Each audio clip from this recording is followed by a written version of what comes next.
Hi hello అండి. ఈ వీడియోలో చిన్న టిప్ అయితే చెప్తున్నాను. అది కొంతమందికి తెలుసు అనమాట, కొంతమందికి అయితే తెలీదు.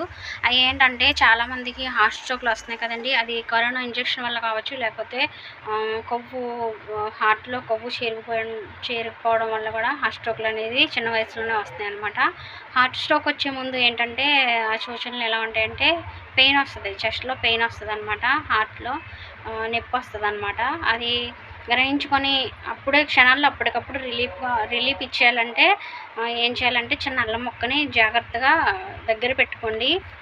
చాలామంది చిన్న అల్లం ముక్క ఎక్కడికి వెళ్ళినా సరే రెడీగా జోబులో పెట్టుకోండి. ఎందుకంటే హార్ట్ స్ట్రోక్ వచ్చే సూచనలు ఉంటాయన్నమాట. ఎప్పుడు స్ట్రోక్ వస్తుందో తెలీదు, హార్ట్లో పెయిన్ వచ్చేస్తుంది. అప్పుడు ఈ అల్లం ముక్కని నమిలి మింగేయండి. నమిలి మింగేయడం ద్వారా, ఈ రసం మింగడం ద్వారా ఏమవుతుందంటే హార్ట్లో కొవ్వు పట్టి ఉంటాయి కదండి, ఆ మూసుకుపోయి ఉంటాయి అన్నమాట, రంధ్రాలు మూసుకుపోయి ఉంటాయి హార్ట్లో. అవి ఏమవుతాయంటే ఈ అల్లం రసం మింగగానే ఓపెన్ అయిపోతాయి అన్నమాట.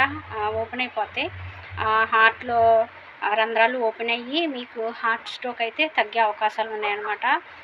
అవకాశం కాదు, డాక్టర్లే చెప్పారనమాట. ఈ అల్లం ముక్క రసం మింగడం ద్వారా హార్ట్లో ఓపెన్స్ అవుతాయని రంధ్రాలు చెప్పారనమాట. చూడండి, ఈ అల్లం ముక్క ద్వారా హార్ట్ స్ట్రోక్ని తగ్గించుకోవచ్చు అనమాట. జోబులో ఎక్కడికి పట్టుకెళ్ళినా సరే, ఇది ఎక్కడికి వెళ్ళినా ఈ ముక్కను పట్టుకెళ్ళండి. అల్లం ముక్క రెడీగా జోబులో పెట్టుకోండి. హెల్త్కి ఆరోగ్యానికి చాలా మంచిదనమాట. ఈ అల్లం ముక్క నుంచి హార్ట్ స్ట్రోక్ నుంచి తప్పిస్తుంది అనమాట ఈ అల్లం ముక్క. చూడండి, మరి ఈ టిప్ కనుక నచ్చితే లైక్ చేయండి, సబ్స్క్రైబ్ చేయండి. నా ఛానల్ ఇలాంటి టిప్స్ చాలా ఉంటాయి, ఛానల్ని ఫాలో అవ్వండి. Bye bye.